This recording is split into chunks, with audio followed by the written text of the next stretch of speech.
प्यारे बच्चों, हम परख एग्ज़ाम के अंतर्गत साइंस के पेपर हल कर रहे थे। तो आज चलिए चलते हैं तीसरे आदर्श प्रश्न पत्र को हल करते हैं। तो यहाँ देखिए, सबसे पहला क्वेश्चन जो दिया गया है, न्यूट्रॉन की खोज की है। तो न्यूट्रॉन की खोज बच्चों यहाँ पे गलत लिखा हुआ है, न्यूटन लिखा हुआ है। न्यूटन नहीं बल्कि क्या होगा, न्यूट्रॉन। ठीक है, तो न्यूट्रॉन हो जाएगा। और न्यूट्रॉन की खोज जेम्स चैडविक ने की थी। हाँ, इसका आंसर सही होगा। अमीटर के द्वारा जो है, के द्वारा विद्युत धारा आई नापा जाता है। इसका आंसर ए का वाला विकल्प सही होगा।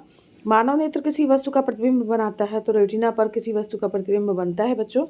चुंबकीय पदार्थ है, तो चुंबकीय पदार्थ मतलब ये हुआ कि कौन सा जो है चुंबक से के साथ चिपक जाता है, तो यहाँ पर लोहा हो जाएगा, चुंबकीय पदार्थ है। नेक्स्ट क्वेश्चन है बच्चों आपका कि कार्य करने की क्षमता को कहते हैं। तो कार्य करने की क्षमता ऊर्जा कहलाती है। आवेश कितने प्रकार के होते हैं? आवेश दो प्रकार के होते हैं, धनावेश और ऋणावेश। एकांक क्षेत्रफल पर लगने वाले बल को कहते हैं दाब। यहाँ सही है आंसर। इसके बाद है बॉक्साइट किसका अयस्क है? तो बॉक्साइट एल्युमिनियम का अयस्क है। घ विकल्प इसका सही होगा बच्चों। नेक्स्ट क्वेश्चन है बच्चों आपका, इसमें से कौन सा इंडिकेटर नहीं है? तो लाल लिटमस, नीला लिटमस और मिथाइल ऑरेंज, ये तीनों जो है इंडिकेटर हैं। इसमें गलत टिक लगा है। एंटासिड जो है वो आंसर सही होगा इसका। नेक्स्ट है, किसी तत्व की संयोजन क्षमता को कहते हैं? तो उसकी संयोजकता कहलाती है। का विकल्प सही है उसका। सोडियम का रासायनिक प्रतीक Na है। ये घ विकल्प इसका सही है। निम्नलिखित पे कौन सी घटना हमें शीतलन प्रभाव उत्पन्न करती है? तो यहाँ पर जो है शीतलन जो है वाष्पीकरण की घटना जब होती है, तो शीतलन प्रभाव हमेशा जो है वो उत्पन्न होगा। वाष्पीकरण इसका आंसर सही होगा बच्चों। इसके बाद परमाणु त्रिज्या नापने की इकाई को कहते हैं? तो परमाणु त्रिज्या मापने की इकाई को नैनोमीटर कहा जाता है। फिर नेक्स्ट है आपका एस्ट्रोजन।